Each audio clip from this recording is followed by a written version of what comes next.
민주당 서영석 의원의 경우에 지난번에 저희도 한번 소개를 했습니다만 경기도 부천의 대장신도시 지정 전에 땅하고 건물을 매입한 부분, 이 부분 때문에 혹시 투기의 의혹이 있지 않느냐 저희가 지적도 했었는데, 그런데 이 서 의원이요, 지난 주말에 이 농지, 본인이 사둔 농지에 감자를 심으러 왔었다라는 이야기가 그 주민들로부터 들려와요. 이 부분을 어떻게 봐야 될까요? 농지와 관련해서 농지법 위반 사례들이 지금 보도가 되고 있고, 농지법 위반이라는 것은 농사질 목적으로 이제 토지를 구입해서 계획서까지 냈음에도 불구하고 농지로 실제 활용되지 않는 것들이 지적이 되다 보니까 네. 지금 이제 주민들이 감자 심으러 왔다, 하루 종일 뭐 이러면서 그 작업을 마치고 갔다, 이렇게 이제 목격담이 나온 겁니다. 혹여라도 이 서 의원이 실제 농사 안 짓는 거 아니냐, 이런 비판을 피하기 위해서 갑자기 이제 감자를 심은 거 아니냐, 이런 의혹인데요. 일단 서 의원 측에서는 내가 아니고 이 땅을 공유 지분으로 5대5로 샀습니다. 다른 네. 공동 소유자 가족들이 다녀간 거다,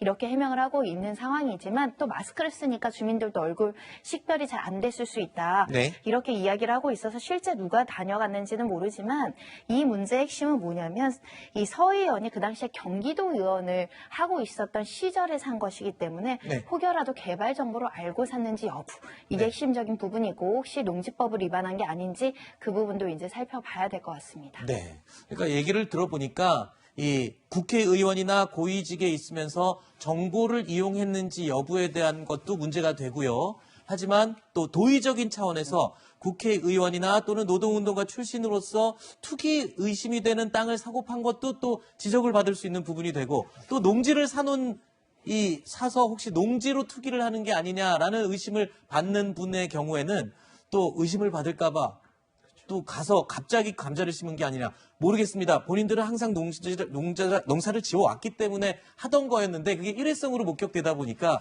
또 오해를 받을 수 있는 부분도 있지 않나, 이렇게 생각이 드는군요. 이게 참 우리가 조심스럽기도 하고요. 네. 그런 부분인데, 땅을 소유한 것을 다 투기라고 볼 수 있느냐, 이제 이런 발언에 네. 부딪힐 수 있어요.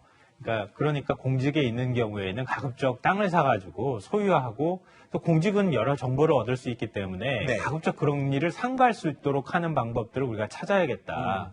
그러니까 그게 확인이 굉장히 어려운 상황이기 그렇죠. 때문에, 지금 서 의원 같은 경우도 2015년에 샀다고 하거든요. 네. 제가 그 옆길을 매주 다녀요. 네. 다니기 때문에 고강동하고 대장지구라고 하는 곳이 어느 정도 지형을 갖고 있는지 알고 있는데, 고강동은 김포공항 옆이라고 생각하시면 돼요. 네네. 그래서 김포공항 때문에 개발이 안 되는데요. 네. 지금도 농지가 굉장히 많이 있는 곳이거든요. 네. 근데 대장지구가 들어서면서 고강동에 다시 주목을 받는 거예요. 네네네. 근데 대장지구가 신도시로 지정이 된 거는 최근 일이잖아요. 네. 그러니까 그걸 과연 투기 목적으로 샀느냐 안 샀느냐, 이거는 논란의 소지가 저는 있다고 보는데요. 네. 근본적으로 공직에 있을 때는 땅을 사는 일을 가급적 한국 사회에서는 알겠습니다. 자제해야 되는 상황이라는 걸 보여주는 사례가 아닐까. 그래서 문재인 대통령도 이 참외밭에서는 신발끈을 고쳐매지 말라는 말을 직접 하지 않았겠습니까?